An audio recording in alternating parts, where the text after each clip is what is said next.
The Debt Demolisher TV with Sophia Melone. Hi everyone, it's Sophia Melonē, the Debt Demolisher, here to bring you the tools, tips, and tricks to help you manage your financial baggage the right way. In today's episode, I want to talk to you guys about a possible option that could be available if you fall into the situation where you have been assessed fees by the IRS for failing to file your tax return timely, failing to make payments or deposits for specific tax returns, or failing to make payments on tax when it's due. It is something called reasonable cause that, if proven, can allow your penalty to be relieved. So let's take some time to really just understand the definition of reasonable cause and what that is. Reasonable cause is essentially based on all of the facts and any circumstances that pertains to your particular situation that might have caused you to not be able to pay on time. And so what the IRS will do is to consider any of the reasons that pretty much establishes that you use or all of your ordinary business care in order to meet your tax obligations on time, but was unable to do so.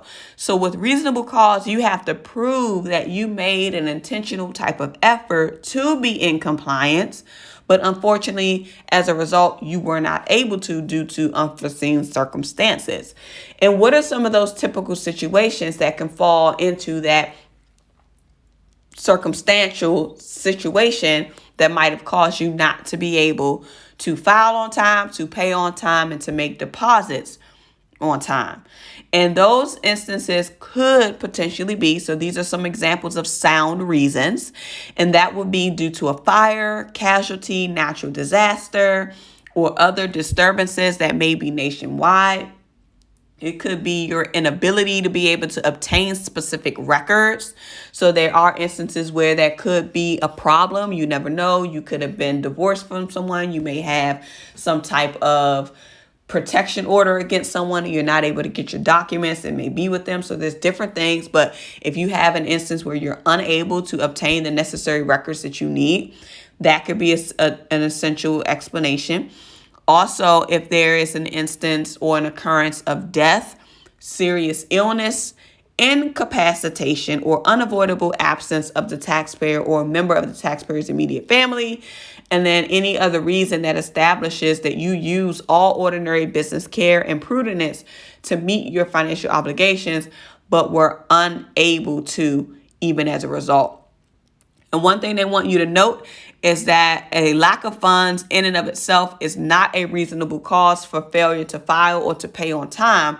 However, the reasons for the lack of funds may meet reasonable cause criteria for the failure to pay penalty. So you could potentially use that for your penalty to your failure to pay. Facts on establishing reasonable cause. You want to be able to document what happened and when it happened, what facts and circumstances prevented you from filing your return or paying your return during that specific period of time that you did not file or that you did not pay timely.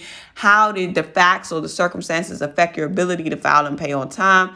Once the facts and circumstances change, what actions did you take to file or try to pay on time?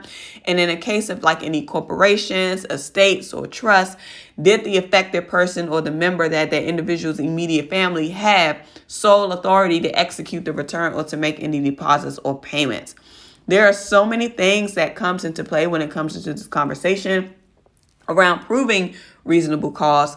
You got to be able to back up your explanations. You got to be able to talk through it, and you got to be able to have your support, have your arguments strong. So what are some of the documents that you may need to prove reasonable cause? And it could be in the form of explanation. And it also could be other supporting documentation to support your written statements. And that could be hospital or court records. It could be a letter from your physician, basically stating what the illness was and what established the illness or what established the incapacitation and the specific start and end date. So normally you would see that like in discharge papers. Even if a doctor could be specific and clearly write some of that stuff inside of your notice, that's something that could help. Also, documentation of natural disasters or other events that prevented the compliance. So normally 9 times out of 10, if it's a natural disaster, then you know that FEMA would be involved. And there are certain natural disasters that are still, I guess, being allowable in terms of, I want to say this is for mainly those who could potentially have borrowed from their retirement and not be penalized for it.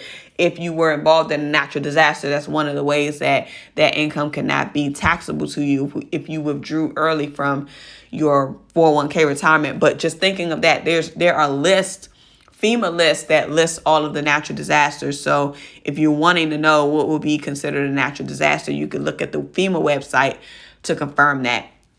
The IRS also gives you their toll-free number that you can contact if you want to find out what's happening with your notices.